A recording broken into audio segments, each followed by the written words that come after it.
Hello, Commanders, and welcome back to Elite Dangerous Return from Beagle Point. Today's topic of discussion will be the trials and tribulations of do-it-yourself work. Yeah, it's quite annoying. Oh, why is my landing gear back down?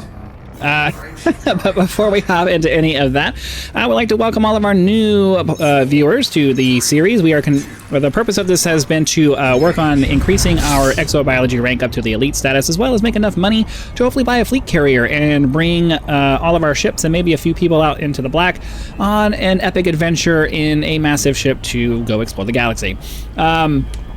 We typically have a cycle of operations that we do, but we ended up in a system in the last episode that has a bunch of extra planets with a bunch of biology in it, so we're going to be in this system probably this episode and the next episode as well, just because there's just so much to do. We're going to hop out of this planet, get far enough away to turn back around and do some filtering to see if maybe we can find a better spot for that last species that we didn't find in the last episode. We got 3 out of 4, but we need to get up and turn around and do all of that. And like I said, I would typically do a cycle of operations because we hop into systems and do some discovery scanning and some things like that, but we won't be doing any of that in this episode because we already have all of our biology that we're probably going to find. So we found Fungoida, Tussock, and Bacterium, I think. So we need to find Osseous. Orbital flight engaged. I don't know. I'd like to find... I guess that smoothish area. I know on your screen you're probably having a hard time making it out because... first of all, it's 1080p, and then YouTube does their compression and all that stuff, and you're probably having a hard time seeing what I'm seeing, so that's fine. But there's a couple of there's a big smooth spot kind of right here that I can go down to, and I'm hoping that's going to end up being a really easy place to find some Osseous. So we're going to hop down there and see if we can find that. Then we'll check the system map to see if we can to find the other planets that have biology on it, and then we'll head over there and start getting all that stuff. So as I said, I do try to have a topic of discussion for most of my videos, just because watching me run around and do scans and jump into systems and all that stuff's kind of boring. So I try to have a topic of discussion to keep things going while we're doing kind of elite stuff in the background. As I said, the trials and tribulations of do-it-yourself work. I have never had the kind of money that I need to be able to hire people to do things for me that I would like to have done, and all too often I find myself in the position of having to try to work on things that I really have no business working on because I can't afford to pay somebody else to do it. I live in a travel trailer full-time. I'm trying to get to a place in my life where I can get on the road with my trailer and go travel around the country. Obviously, I've mentioned in the past that one of my passions is sailing. I would much rather go sailing around the world, but various circumstances have just made it very difficult for me to get into that situation, primarily because for most of the time that I was seriously looking for a sailboat, I was kind of obligated to stay in the Southern California area, and doing anything boat related out here is just massively expensive. Not just from just acquiring a boat and boat parts and things like that, but just finding a place to park your boat, and the standards and the waiting lists for marinas and mooring balls, and just so many different variables that just conspired to prevent me from doing things that I wanted to do because of the circumstances. I wanted to get an old beat up boat that I could slowly fix up over a few years, but marinas won't let you move in with a crappy boat, and all of the marinas in the Southern California area when I was looking just had year-plus long wait lists for live-aboard slips. So there was no way to make it work. There was no way for me to be able to find a situation that was going to work that didn't involve moving away, and at the time I had obligations that prevented me from leaving the San Diego area. So I was just kind of stuck. There was no way to make it happen. Here we go. Here's some Osseous. This is what we're looking for. So that's my ultimate dream. I would much rather try to figure out a way to get into that, but I'm still kind of stuck in the San Diego area for the time being, and until that's not a thing anymore, I'm going to continue pursuing the RV thing because that is something that I have been able to figure out. So I bring up all of that to say that I live in this travel trailer, and if you know anything about travel trailers, you know a couple of things. You know that, number one, whether you buy new or you buy used, you're going to have all kinds of issues over the course of your ownership of that vehicle, whether it's a motorized vehicle or a travel trailer like what I live in. And that's just because it's a mass-produced object that has relatively questionable quality control compared to something like a house. And they're not designed to be lived in, especially if you're, they're not designed to go through the kinds of things that a house is designed to go through. And you're always going to have these little things that come up that you have to fix and that you have to work on. And one of the big things that you have to keep in the back of your head if you're going to try to do the RV's lifestyle is that the number of professionals that are available to do the kinds of things that are specific to don't hit the ground, that are specific to an RV is much lower than the number of professionals available to do something, say, for a house. So many times you're either unable to find somebody or it's extremely expensive and you're just not going to be able to get something done. And then there's also the fact that it's well known that the RV repair service industry is just not something you want to expose yourself to if you can avoid it. Not necessarily because they're trying to scam you or anything. It's one of those... If you're living in your RV, you can't afford to have your primary residence parked in a service lot for 3, 4, 6 months waiting on them to get around to fixing your vehicle, because the same people who build those things or work on those things, there's just a limited number of people that do it. So you end up having to sit and wait, and that's just kind of the way that the industry is right now. I'm trying to slam myself down so I can get some kind of a solid... There we go. So it's just... If you're getting into the RV and if you're getting into the RV lifestyle, one of the things you have to accept about all of that is that you either need to be comfortable with leaving your highly expensive object with other people for extended periods of time when something goes wrong, or you need to learn how to do things yourself. Me personally, I can't do that. I live in my travel trailer, and it's not an option for me to drop it off with somebody for even just a week or more. Like that's just not feasible. So I've had to do so many things by myself because that's just the way that it works. I installed some vent fans. I did what I don't remember all the various little things that I did. I installed an inverter system in my trailer because, let's see, was that the third one? I don't remember if that was the third one. So now we have to land again because I wasn't paying attention, and now I don't remember. Was that the third one or not?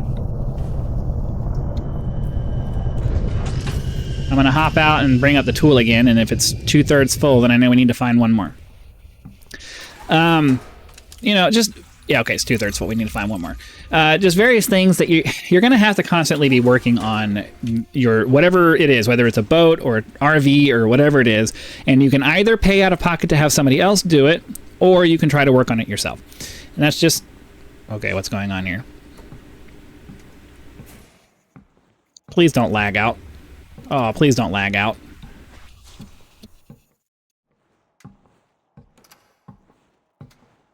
I think we're about to get disconnected.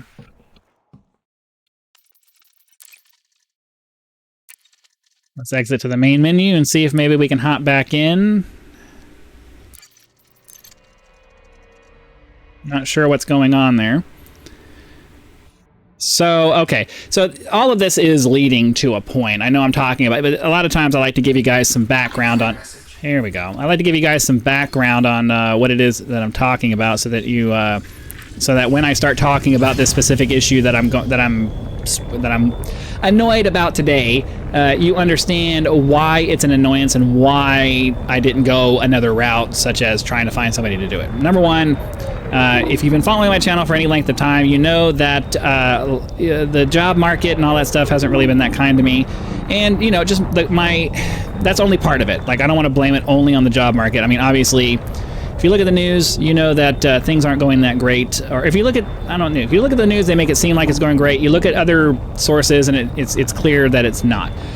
But aside from that, it's just I have a different vision for my life than the standard 9 to 5, grind out a life and buy a house and do all this stuff. Like I have no interest in any of that. I'm trying to forge a different path. And thus far, that path has not led to success from a monetary standpoint. So I'm in a place right now where I don't have the money to pay for those kinds of things. I'm hoping that, maybe this channel will end up doing that. But there's no way to know, and all I can do is just keep trying and hope for the best. So, obviously I don't have the financial means to hire somebody to do those things for me.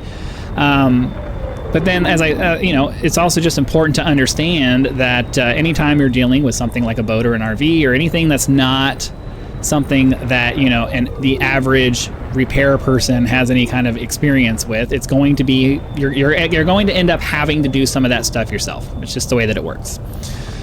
So the major project that, I don't want to say the major project, but one of the projects that I've been working on is we wanted to have a decent washer and dryer setup in our trailer because, RVs typically don't come with that. And I have a 34-foot travel trailer that had some bunk beds that were intended for my kids, but then, the kids moved away and I don't really need that space for kids anymore, and we decided, hey, let's try to figure out a washer dryer setup to put in there.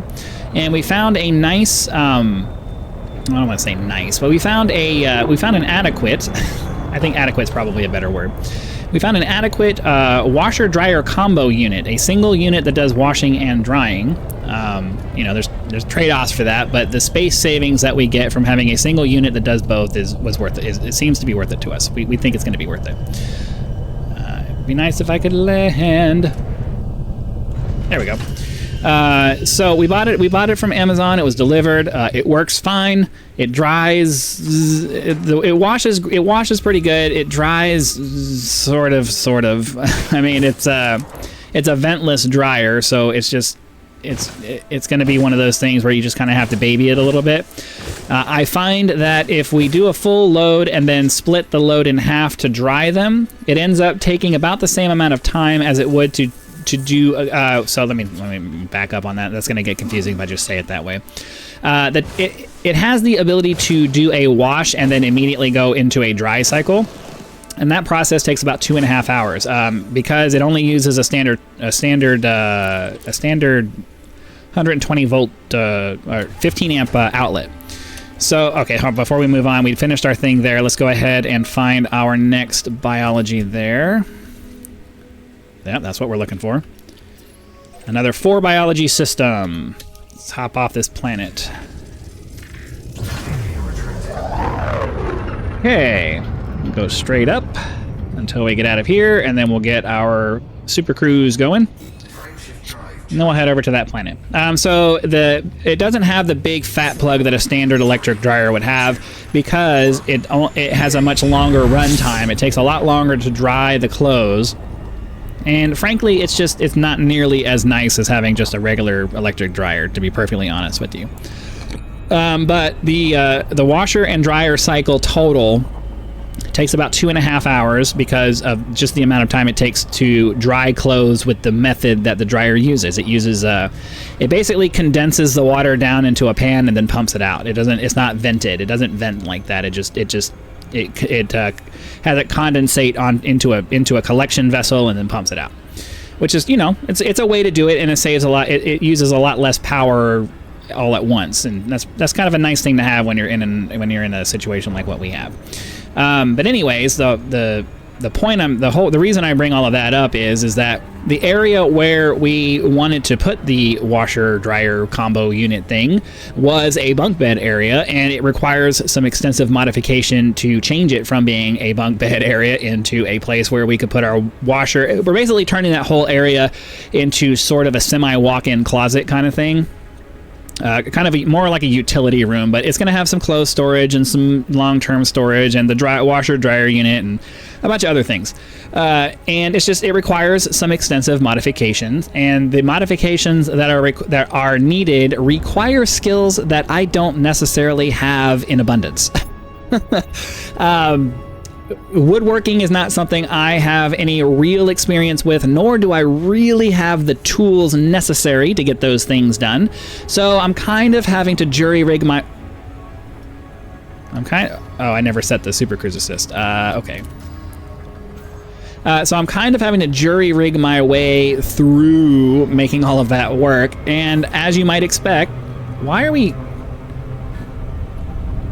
I was at like 3/4 or less throttle for most of my time heading over here, and somehow we still oversped. This is my problem with this game. It's like, if you are not hyper-focused on what it is that you're doing, you get punished for it. It's like, screw you guys, man. Why? Okay, let's get this scanned here. We need 4 probes. I won't screw this up this time. 1, 2, 3, and 4. So, you know, there was one of the bunks had to be removed, obviously, and then I was so mad. One of the screws refused to come out of the pieces of wood, and I didn't realize that it was still in there, and it gashed this massive. It put this massive gash in one of my walls. I was so mad. But you know, oh, we got some different stuff here. Fungoida for Texa tussock. Okay, and the bacterium, and they're all in the same place over there, so I guess we can just leave it on Fungoida, and all right, cool. We'll swing around to the light side of the planet so that it's easier to see.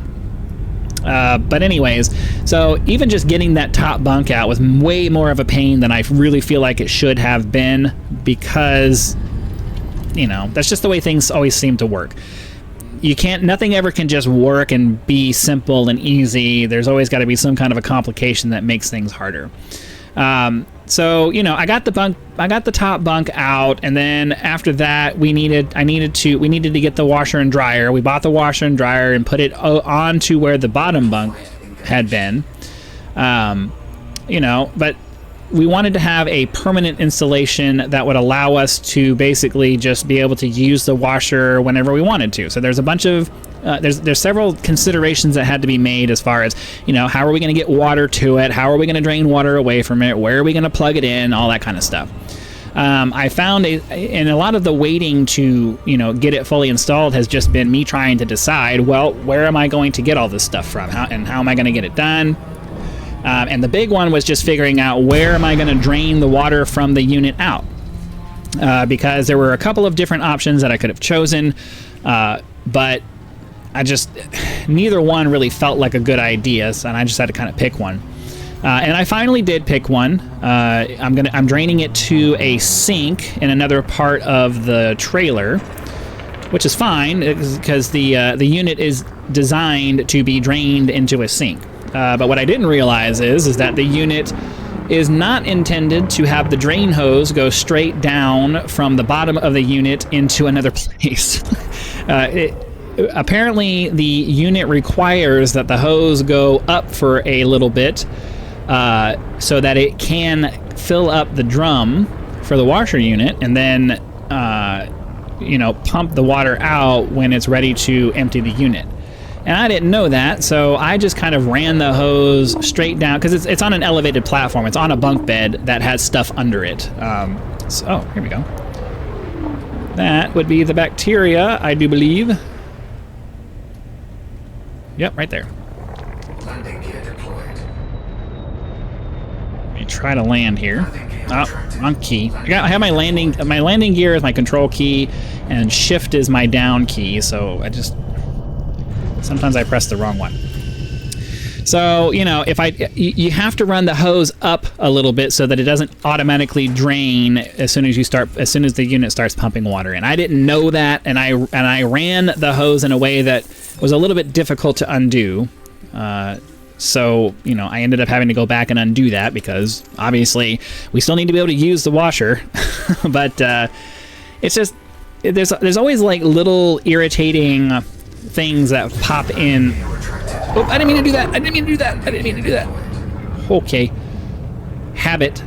That's a bad habit that I have. It's a bad habit that I've allowed to pick up from starting my videos. I start my videos and I take off and I boost and do all of that stuff. Okay.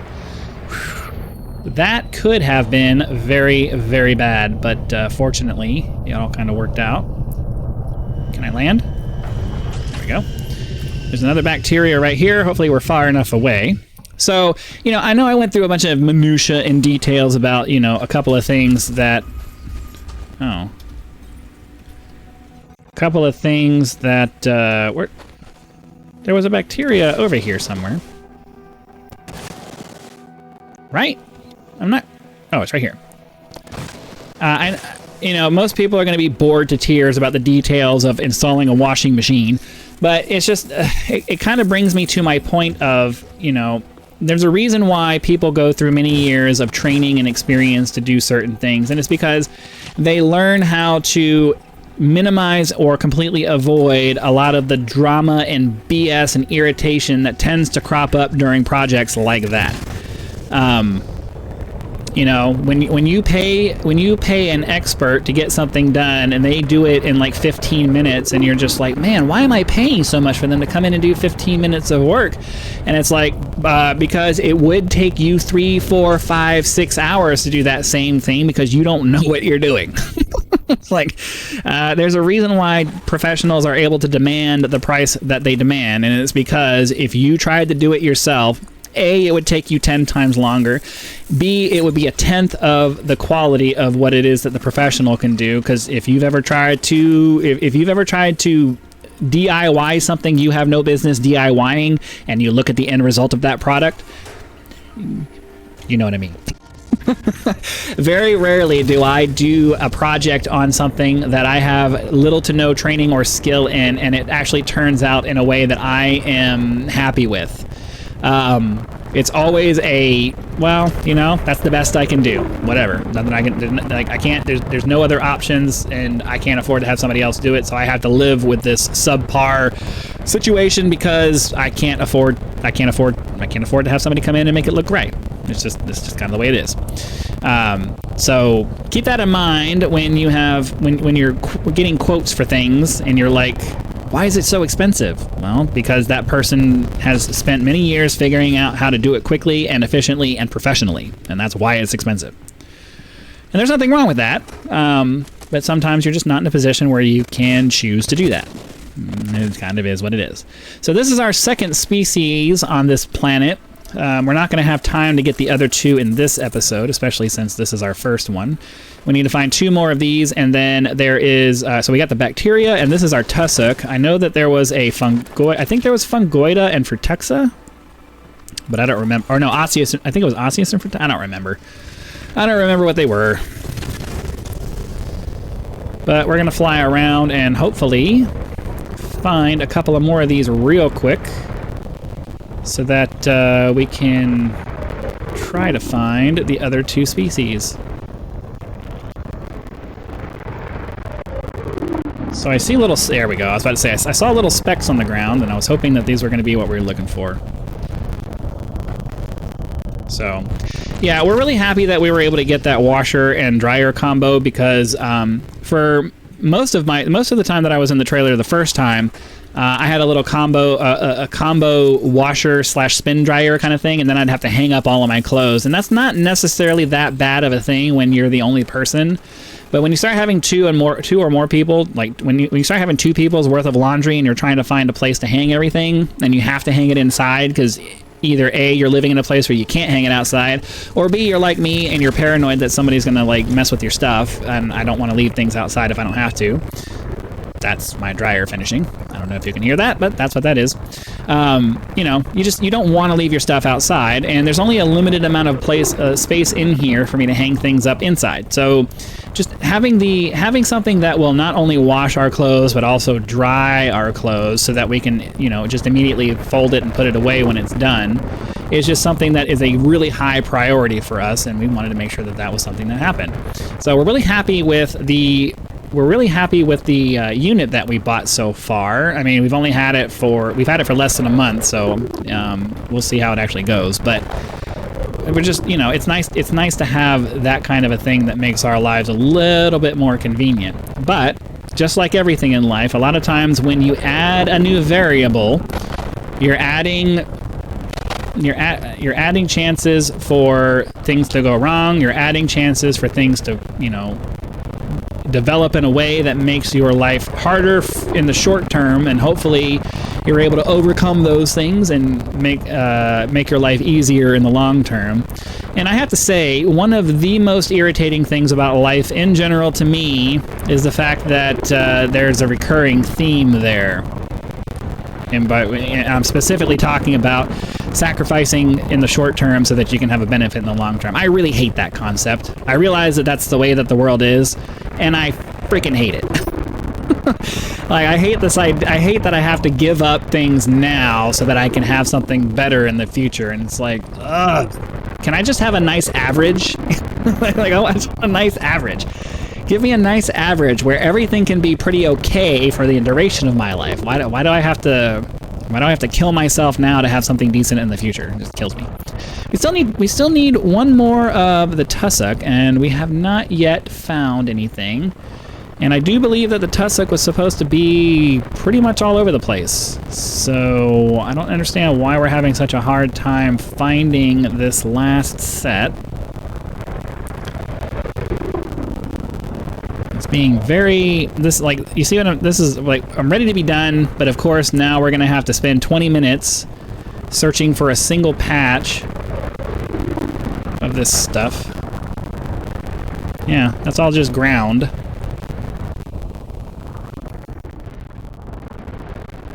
It's so frustrating.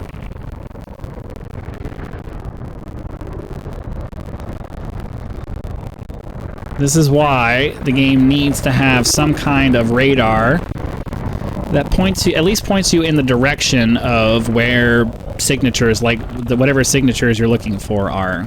It's ridiculous that I have to hunt and peck around with my eyes to find this stuff. Okay, come on. This is ridiculous, man.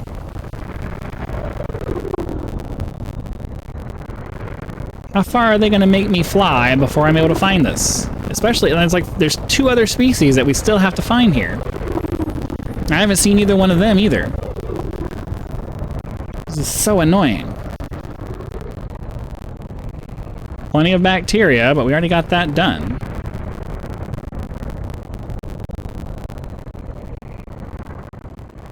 Ugh.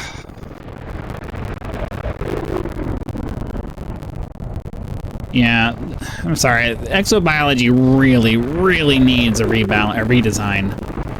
Because look, like how much time we're wasting doing this. This isn't fun.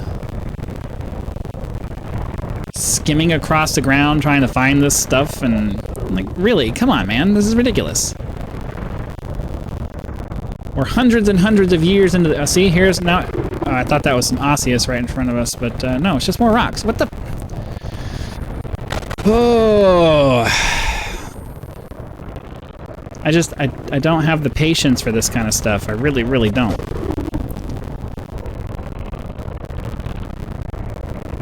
Okay, come on.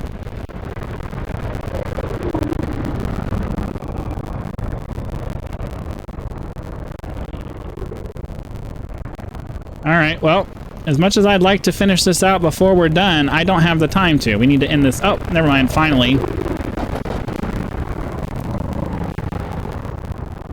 Finally we find some. Jesus.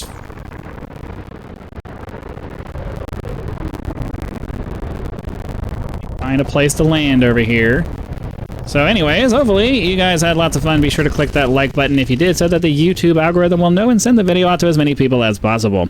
If you're not a subscriber, please consider subscribing now, so that when the next video comes out... That's fungoida.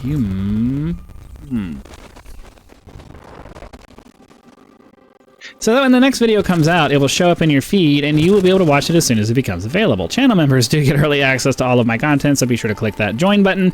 Check out the list of options available there, and decide if any of those are right for you. If you're not interested in a channel membership, you can always leave YouTube's version of a tip with that thanks button. Direct contributions such as these are greatly appreciated and a critical component to helping to turn this channel into a full-time gig, which is the dream.